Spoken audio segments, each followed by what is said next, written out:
O presidente da Assembleia Legislativa do Rio de Janeiro, Jorge Pisciani, e outros 2 deputados estaduais se entregam à Polícia Federal após mandado de prisão da Justiça Federal. E você vai ver também. Ministério Público Federal pede o bloqueio de 24 milhões de reais do ex-presidente Lula e de um dos filhos dele. Justiça suspende votos de uma urna da eleição para a presidência do Vasco e candidato de oposição passa Eurico Miranda. Universidades públicas podem continuar cobrando mensalidade para cursos de especialização lato sensu. E na penúltima reportagem da série Reforma Trabalhista, veja como ficaram as negociações coletivas entre sindicatos de patrões e empregados. Essas e outras notícias agora, no Jornal da Justiça.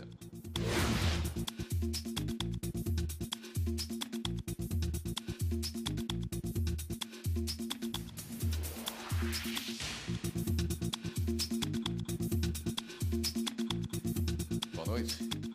Segunda instância da Justiça Federal decide pela prisão preventiva e afastamento do mandato de 3 deputados estaduais do Rio de Janeiro. Ao vivo, a repórter Ana Paula Ergang tem as informações. Boa noite, Ana. Boa noite, William. Boa noite a todos. Os deputados estaduais do Rio de Janeiro, Jorge Pisciani, Paulo Melo e Edson Albertassi, se entregaram agora há pouco na sede da Polícia Federal no Rio de Janeiro. No início da tarde, o Tribunal Regional Federal da 2ª Região determinou a prisão imediata dos 3 parlamentares. Eles são investigados na Operação Cadeia Velha, um desdobramento da Operação Lava Jato e que investiga um suposto pagamento de propina por empresários dos transportes em troca de favores políticos. A Assembleia Legislativa do Rio de Janeiro deve ser notificada em até 24 horas sobre as prisões e deve convocar para amanhã à tarde uma sessão extraordinária para decidir se os 3 deputados devem permanecer presos ou não. William. Obrigado, Ana Paula. A juíza federal Caroline Figueiredo, da 7ª Vara Federal Criminal do Rio, decretou um novo mandado de prisão nesta quinta-feira contra o empresário Jacob Barata Filho. O empresário já está preso desde terça-feira por outro mandado de prisão. A decisão atende a pedido do Ministério Público Federal no âmbito do ponto final, que investiga corrupção no setor de transportes do Rio. De acordo com os procuradores, o rei do ônibus teria descumprido uma das medidas cautelares estabelecidas pelo Supremo Tribunal Federal por ter continuado a trabalhar nas empresas da família. Universidades públicas podem continuar cobrando mensalidade nos cursos de pós-graduação lato sensu, aqueles que têm caráter de especialização que ao final dão direito a um certificado e não a um diploma, como no caso de mestrado e doutorado. Aos 30 anos, Luana já acumula 2 graduações, uma especialização e um mestrado. Quando ainda estava na universidade, no primeiro curso superior, já pensava em seguir com os estudos. E para ela, a experiência foi muito positiva. Um dos pontos é pela troca de experiência que a gente tem tanto com os colegas, quanto os colegas que fazem o curso, quanto com os professores. Também porque a gente sempre amadurece nesses processos, né? A gente aprende muito, a gente amadurece como ser humano e também como profissional. Então, com certeza, contribuíram. Eu sempre me envolvi na área de pesquisa, então eu já conhecia professores, já participava de grupo de pesquisa, então já era uma vontade que eu tinha. A especialização foi feita em 2013 em uma universidade pública e de forma gratuita. Mas nem todos os cursos de pós-graduação lato sensu nessas instituições são assim. Nós temos curso de especialização há muitos anos na Universidade de Brasília. Alguns, nós somos referência, no Brasil, na área.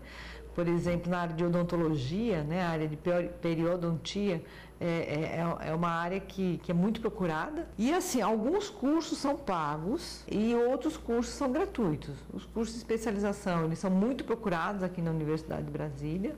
São os profissionais, diversas áreas que procuram, depois de formado, uma capacitação. Uma estudante do curso de especialização em Direito e Processo do Trabalho da Universidade Federal de Goiás chegou a questionar na Justiça a cobrança pela pós-graduação.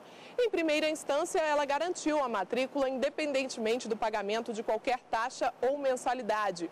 Mas o caso veio parar aqui no TRF1 e a 5ª turma aceitou a apelação da universidade. Decidiu que a instituição de ensino pode sim cobrar pelo curso.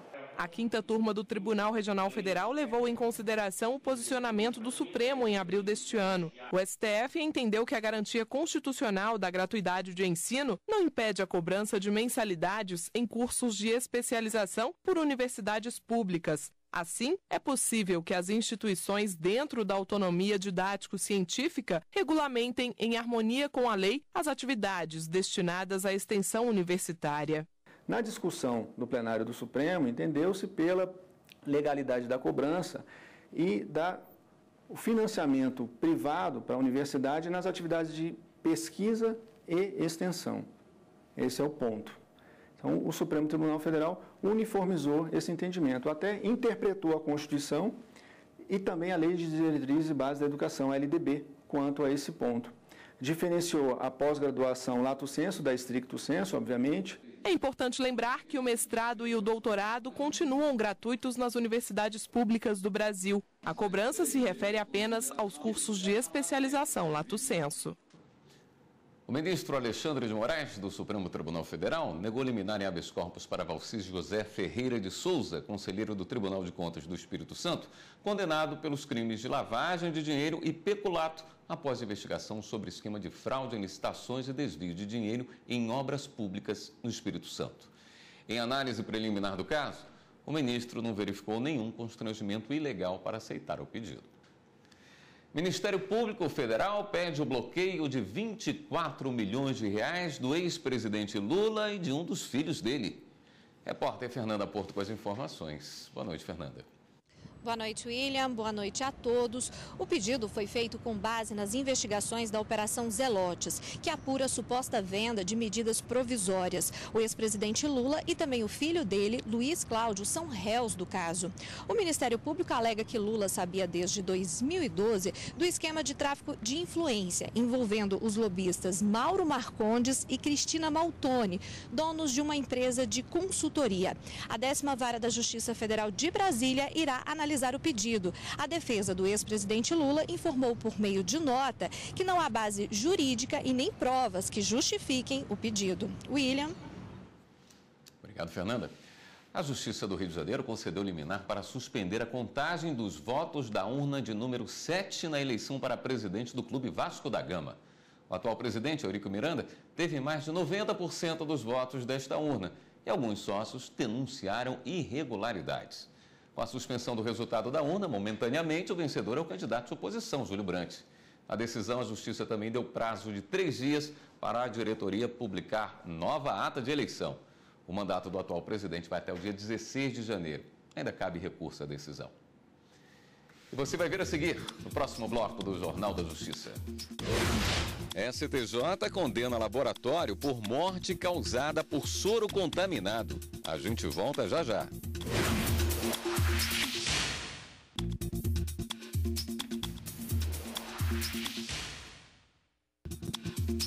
Laboratório deve pagar R$54 mil de indenização por morte causada por soro contaminado. A decisão do Superior Tribunal de Justiça. Em São Paulo, o pai de uma criança que morreu após receber soro contaminado durante internação na Santa Casa de Misericórdia de Cruzeiro vai ser indenizado pelo laboratório Labor Médica, responsável pelo medicamento. A 3ª turma do STJ manteve a decisão do Tribunal de Justiça de São Paulo de que houve falha no controle e na produção do soro administrado à criança. De acordo com o pai, em 2001, a criança foi levada para a casa de saúde por causa de uma virose e medicada com soro fisiológico da Labor Médica. Após sentir fortes dores no braço, o quadro clínico piorou e 3 dias depois a criança morreu. Segundo o pai, exames periciais constataram que a morte foi causada pela presença de bactérias no soro usado no filho. A Justiça Paulista condenou o laboratório a pagar R$54 mil por danos morais, além de pensão mensal por tempo determinado. A responsabilidade da Casa de Saúde foi afastada. Por meio de recurso especial no STJ, a Labor Médica alegou que não houve administração do soro na criança. Para o laboratório, não ficou demonstrado nexo de causalidade entre a morte e o uso do soro. A relatora do recurso, ministra Nancy Andrighi, destacou que os laudos concluíram que houve responsabilidade exclusiva do laboratório. Segundo a sentença, a contaminação ocorreu durante as etapas do processo de produção do soro. No voto, a ministra também isentou a Casa de Saúde da responsabilidade pela morte da criança. A Procuradoria-Geral da República recorreu da decisão do ministro do STF, Ricardo Lewandowski, que retirou o sigilo da delação premiada do marqueteiro Renato Pereira. A Procuradora-Geral da República, Raquel Dodge, argumentou que retirar, neste momento, o sigilo da delação pode comprometer a continuidade das investigações dos crimes praticados no Rio de Janeiro e sustentou que poderia, inclusive, pôr em risco a segurança do delator. Para preservar a segurança do colaborador e da família dele, o sistema de justiça tem o dever legal de minimizar os riscos decorrentes do crime de vazamento e não elevar seus efeitos. O ministro Ricardo Lewandowski retirou o sigilo da delação do marqueteiro com o argumento de que parte das informações já foi divulgada pela imprensa. No recurso, a Procuradora-Geral afirmou que o vazamento criminoso da delação premiada é uma realidade. Por conta disso, pediu à Polícia Federal a abertura de uma investigação para apurar a divulgação das informações. A chefe do Ministério Público reforçou que nem todo o conteúdo do acordo foi divulgado com os vazamentos e manter o sigilo seria uma forma de impedir a divulgação oficial da colaboração. O marqueteiro atuou nas campanhas do governador do Rio de Janeiro, Luiz Fernando Pezão, do ex-governador Sérgio Cabral e também do ex-prefeito do Rio, Eduardo Paes. A previsão para o fim de ano no comércio é animadora. Aumento nas vendas e uma oferta maior de vagas temporárias.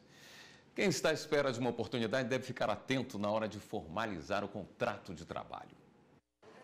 Depois de 2 dias entregando currículos em várias lojas de um shopping em Brasília, Ana Clara foi chamada para um teste. Como eu sou universitária, eu não tenho muita experiência ainda, no mercado de trabalho. Já trabalhei como vendedora uma vez. Mas realmente eu estou aproveitando essa época de fim de ano porque a economia aquece, fica bastante fácil de encontrar alguma coisa. Ana Clara pode ser uma das mais de 73 mil pessoas contratadas para vagas temporárias neste fim de ano. Número 10% maior do que registrado em 2016, segundo pesquisa da Confederação Nacional do Comércio de Bens, Serviços e Turismo. Esta loja de calçados comprova o levantamento. Em relação ao ano passado, esse ano está sendo bem avantajado, por causa que contratamos 15 pessoas já para trabalhar nessa época de final do ano, que é Black Friday, Natal, é um movimento muito grande, a fila do caixa aqui é enorme e provavelmente a chance de ficar são muito grandes.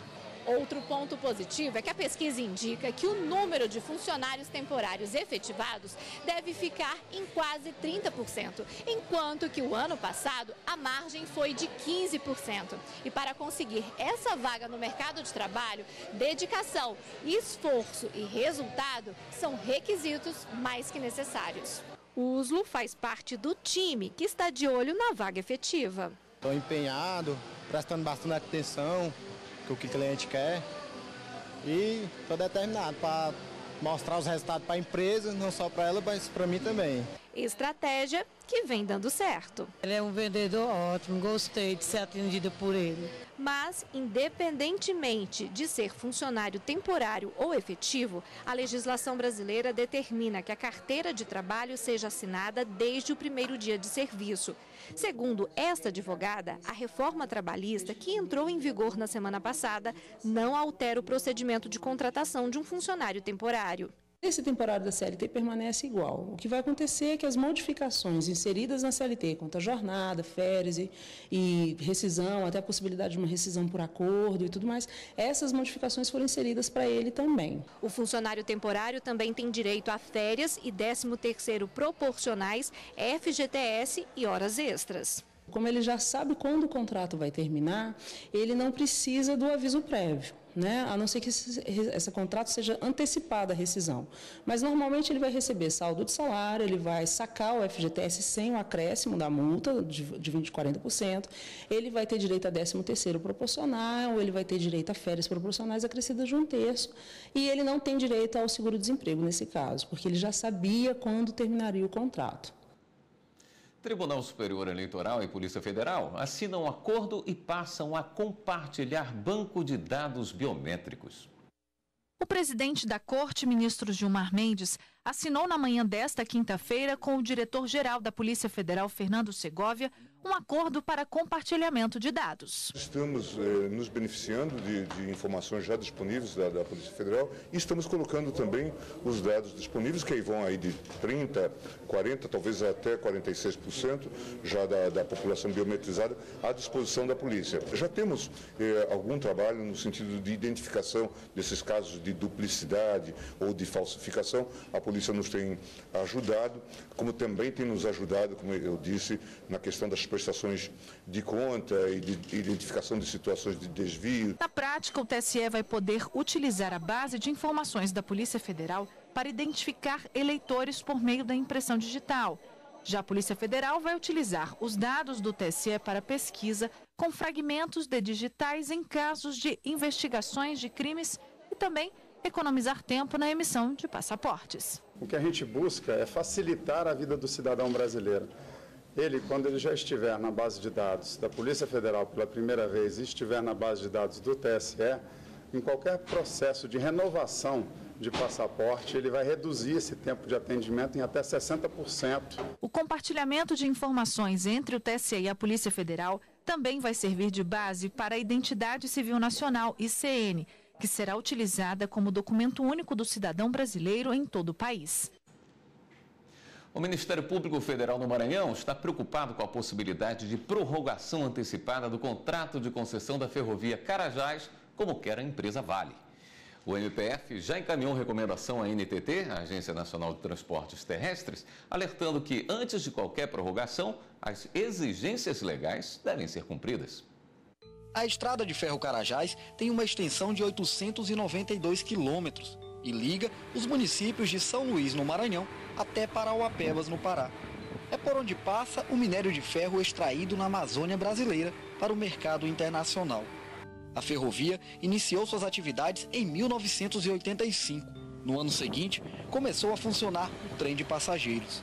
A evolução do projeto ferroviário tem sido acompanhada de perto pelo Ministério Público Federal, que encaminhou recentemente à Agência Nacional de Transportes Terrestres uma recomendação sobre a análise do pedido da mineradora Vale de prorrogação antecipada do contrato de concessão da ferrovia Carajás. A expectativa que nós temos aqui, por exemplo, quando a gente fala em prorrogação da concessão da estrada de ferro Carajás, é de que esses eventuais benefícios que seriam adimplidos ou obtidos com a exceção do regime geral, que é o de licitação, é de que essa vantajosidade para a população aconteça de modo concreto, seja para quem é usuário da linha férrea, através do transporte de passageiros, como com relação às populações. Pelos trilhos da Carajás, 350 mil pessoas são transportadas por ano, além de 120 milhões de toneladas de carga, minério de ferro, soja e outros grãos, além de combustíveis. O trajeto da ferrovia modificou parte da paisagem nativa e causou também uma reviravolta na vida de várias comunidades. Andréia, moradora de Pedrinhas, zona rural de São Luís, mostra as rachaduras nas paredes da casa. Reformas foram feitas, reparos foram feitos e hoje estão rachadas novamente. Por quê? Porque agora são 2 trens. Duplicou o problema, né? Então, é uma situação que não tem jeito. A ideia social do programa Grande Carajás era eliminar a pobreza e incluir o Maranhão e o Pará no mapa econômico do país. 37 anos depois, o caminho cruza alguns dos municípios mais pobres brasileiros e atravessa pelo menos 28 unidades de conservação ambiental do Pará e Maranhão. Se por um lado, a estrada lidera o ranking das ferrovias mais eficientes e lucrativas do Brasil, por outro, a lista de impactos e violações aos direitos humanos não para de crescer. Quando a gente olha sobre o prisma social, a gente verifica que a linha férrea tem muito a melhorar. A consolidação dessa duplicação, ela foi traumática em muitos aspectos para o meio ambiente. Existem muitas ações hoje em curso na justiça em função do empreendimento. Além de que existem dívidas, débitos com passivos ambientais e outras naturezas que precisam ser saudados para que a gente comece a conversar a respeito do interesse público sendo atendido. O 6º lote de restituição do imposto de renda à pessoa física deste ano foi pago hoje. São mais de 2.300.000 contribuintes que receberam quase 3 bilhões de reais.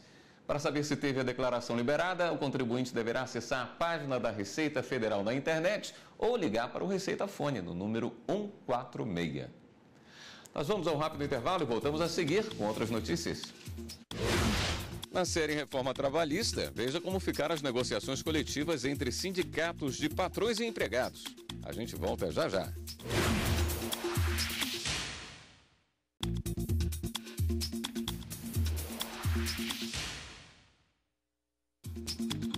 O programa Link CNJ de hoje vai mostrar o trabalho de tribunais pelos estados e as últimas decisões do Conselho Nacional de Justiça.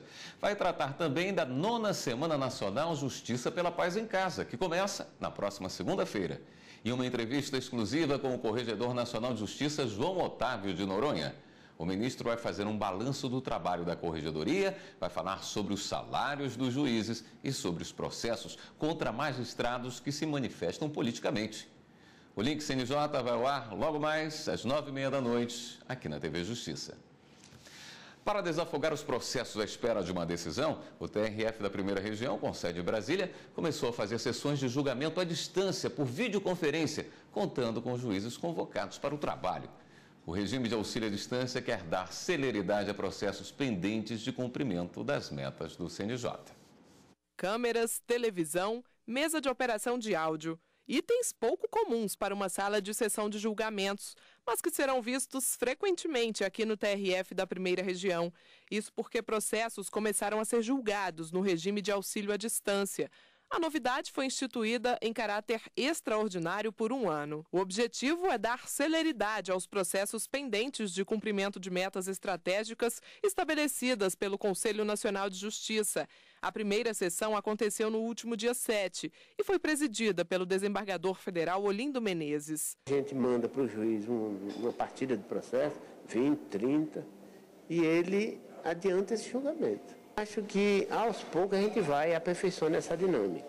A juíza federal convocada em auxílio, Karina Kátia Bastos, lá da Seção Judiciária do Pará, e o desembargador federal Neviton Guedes, daqui do TRF1 em Brasília, integraram a turma e analisaram processos relacionados à improbidade administrativa e dano ao erário. O modelo de julgamento no regime de auxílio à distância foi aprovado até mesmo por advogados.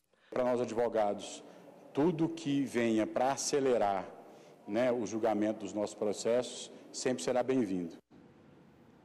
Com a reforma trabalhista, a negociação coletiva passou a prevalecer sobre a lei. Os acordos poderão ser fechados diretamente entre os sindicatos de patrões e empregados sem intermediação da Justiça. É o que você vê agora, na penúltima reportagem da série Reforma Trabalhista.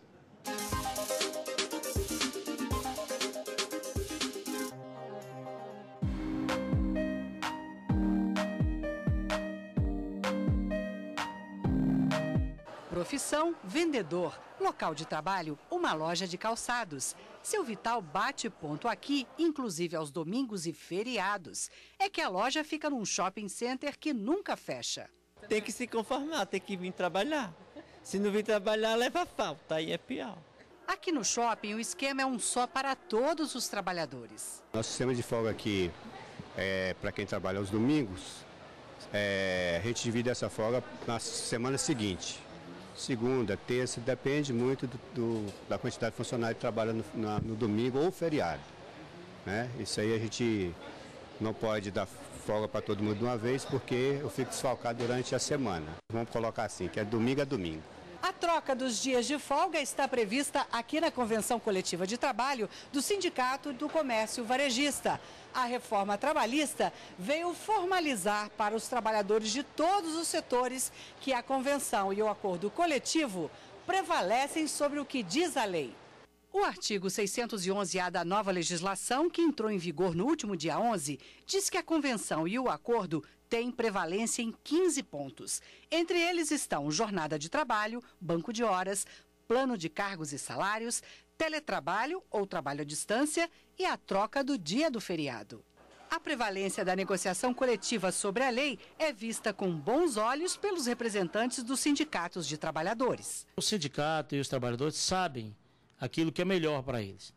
entendeu? Você cede em uma parte, adianta, avança em outra, entendeu? Então, nisso aí, o negociado sobre o legislado, eu concordo. A entidade sindical, nós estamos prontos para negociar e isso é a essência do sindicato, é a negociação. Para o professor de Direito do Trabalho da Universidade de São Paulo, a nova lei traz segurança jurídica. A preocupação maior do legislador foi dar uma segurança jurídica para as empresas, de tal maneira que negociando, o que for negociado tem validade. Não poderia correr o risco de a empresa ter aquele acordo anulado. O que nós acreditamos que o legislador se utilizou de uma estratégia, digamos assim, de uma clareza, de uma objetividade, de uma maneira didática para dizer que em determinadas matérias o que for negociado tem prevalência sobre a lei.